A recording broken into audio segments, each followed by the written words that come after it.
Welcome to my channel. আমি নূপুর সাহা, ঢাকা, বাংলাদেশ থেকে সবাইকে নমস্কার ও ভালোবাসা দিয়েই শুরু করছি আজকের ভিডিওটি। এই তো আমাদের পুচু সোনা আমার সাথে হেল্প করছে কিভাবে মোচা কাটি, সেটাই আমি মোচাগুলো এখন কেটে নেব। মোচাগুলো থেকে মোচার ওপরের কভারগুলো ছাড়িয়ে নিচ্ছি। ছাড়িয়ে মোচাগুলো ভিতরে যে একটা রাবারের মতো অংশ থাকে আর একটা ম্যাচের কাঠের মতো থাকে, সেগুলো ফেলে নেব। কম বেশি সবাই আমরা মোচা কাটতে জানি, তাই তো পুরো ভিডিওটি দেখালাম না, তাহলে তো অনেকটাই বড় হয়ে যাবে। এই তো আমি সবগুলো ছাড়িয়ে নিয়েছি। ছাড়িয়ে এগুলো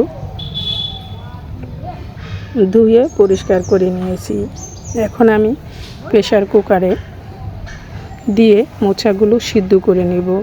মোচার একদম শেষের অংশটা একদম কচি থাকে, তাই তো শেষের অংশটাকে একটু আস্তায় নিয়েছি। এগুলো আমি প্রেসার কুকারে সিদ্ধ করে নিয়েছি। আজ প্রেসার কুকারে সিদ্ধ করে রান্না করব মোচা। কিভাবে এই মোচার লাড়াচাড়া রান্না করি সেটাই তোমরা দেখতে থাকো। চলে আসলাম চুলার কাছে, কড়াই বসিয়ে পরিমাণ মতো তেল দিয়ে গরম তেলে দিয়ে দিচ্ছি গোটা জিরা, তেজপাতা, শুকনো মরিচ। হালকা একটু ভেজে নিয়ে এগুলো এভাবে একটু ব্রাউন কালার করে ভেজে নিতে হবে। ভাজা হয়ে গেলে এই তো দিয়ে দিব মাছের মাথা। আমি এখানে ইলিশ মাছের মাথা দিয়েছি। যে কোনো মাছের মাথা দিয়ে এই মোচার লাড়াচাড়াটা রান্না করা যাবে। ইলিশ মাছের মাথা দিয়ে এগুলো নেড়ে চেড়ে ভেজে নেব। আর স্বাদ মতো লবণ দিয়ে দিলাম,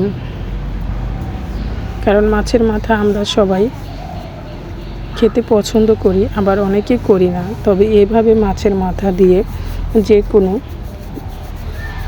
ঘন্ট বা লাড়াচাড়া ভাজি করলে কিন্তু খেতে দারুণ লাগে। দিয়ে দিচ্ছি হলুদ গুঁড়া, ধনিয়া গুঁড়া, লঙ্কা গুঁড়া দিয়ে এগুলো ভালো করে কষিয়ে নেব। এই মোচা দিয়ে এই মজাদার রেসিপিটা আমি কিভাবে রান্না করি দেখতে হলে ভিডিওটাকে একটা লাইক দিয়ে কন্টিনিউ করে আমার সাথেই থাকো আর দেখতেই থাকো। এখন এই মশলার সাথে এগুলো ভালো করে ভেজে নেব। ভাজা হয়ে গেলে এখানে দিয়ে দিব সিদ্ধ করে রাখা মোচাগুলো।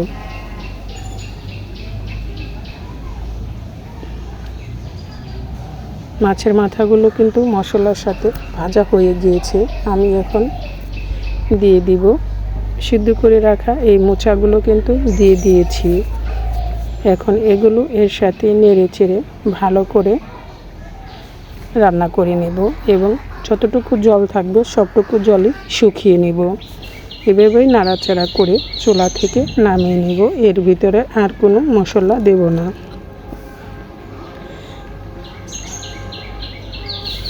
আমরা মোচা অনেকেই খেতে পছন্দ করি, আর মোচার অনেকভাবে মজাদার রেসিপি তৈরি করা যায়। তবে এভাবে একবার তৈরি করে দেখো, খেতে কিন্তু দারুণ লাগে। কারণ মোচাতে প্রচুর পরিমাণ আয়রন থাকার কারণে একটু কালারটা কালচে হয়ে গিয়েছে। আর এখানে দিয়ে দিলাম নামানোর আগে জিরা গুঁড়া। জিরা গুঁড়া দিলে কিন্তু এর ফ্লেভারটা দারুণ লাগে।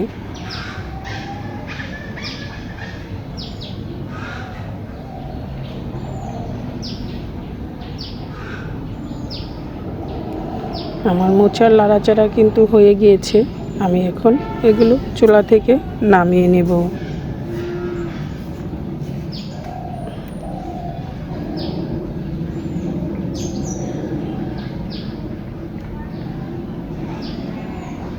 কেমন হলো আমার মোচার লাড়াচাড়া অবশ্যই কমেন্টস করে জানাবে। এই তো দেখতেই পাচ্ছ চুলা থেকে নামিয়ে নিয়েছি। পুষ্টিগুণে ভরপুর এই মোচার লাড়াচাড়া। ভালো লাগলে এভাবে ট্রাই করে দেখতে পারো। খেতে কিন্তু অসাধারণ লাগে গরম গরম ভাতের সাথে এই মোচার রেসিপি।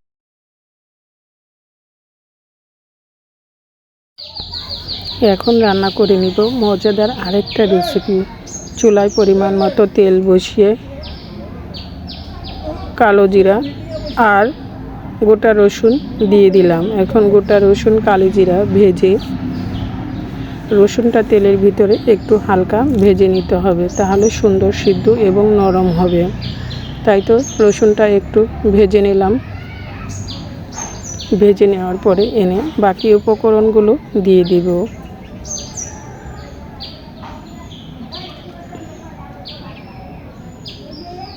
রসুনটা হালকা ভাজা হওয়ার পরে এখানে দিয়ে দিব পেঁয়াজ কুচি, কাঁচামরিচ। এই কালো জিরা ফোড়ন দিয়ে আজ এই নদীর ছোটো মাছের চচ্চড়িটা করব। কালো জিরা ফোড়ন দিয়ে নদীর ছোটো মাছের চচ্চড়ি খেতে কিন্তু দারুণ লাগে। দিয়ে দিলাম পেঁয়াজ কুচি, কাঁচামরিচ কুচি দিয়ে এখন নেড়ে চেড়ে হালকা একটু ভেজে নেব।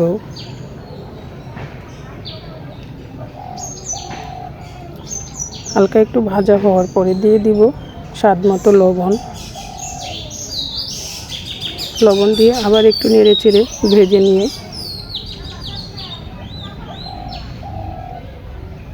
দিয়ে দিব হলুদ গুঁড়া, মরিচ গুঁড়া। একটু ব্রাউন কালার করে ভেজে নিতে হবে।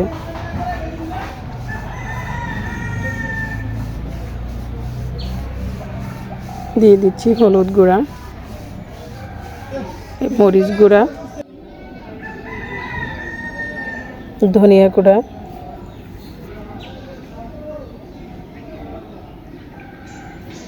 মশলাগুলো দিয়ে একটু নেড়ে চেড়ে তারপরে দিয়ে দিব এখানে ছোট মাছগুলো। নদীর ছোট পাঁচমিশালি মাছ এবং নদীর ছোট পাঁচমিশালি মাছের চচ্চড়ি খেতে কিন্তু দারুণ লাগে। এই তো দিয়ে দিচ্ছি নদীর ছোট পাঁচমিশালি মাছ।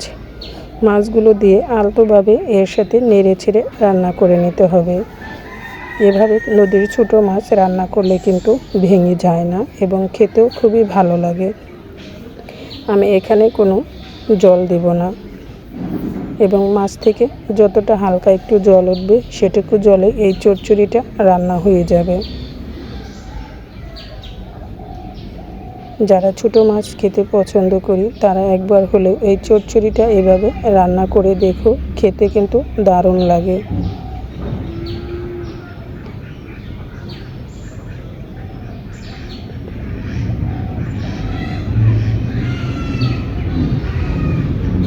নামানোর আগে দিয়ে দিচ্ছি কাঁচামরিচ। কাঁচামরিচটা দিলে কিন্তু ফ্লেভারটা খুবই ভালো হয় এবং সামান্য একটু জল দিয়ে দিলাম যাতে একটু ঝোল ঝোল থাকে।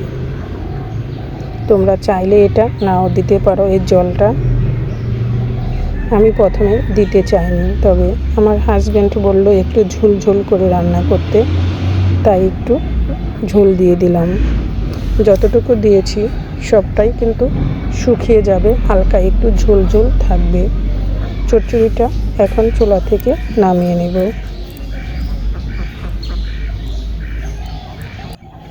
দেখতেই পাচ্ছ কতটা সুন্দর আর ইয়াম্মি হয়েছে, খেতে কিন্তু দারুণ লাগে।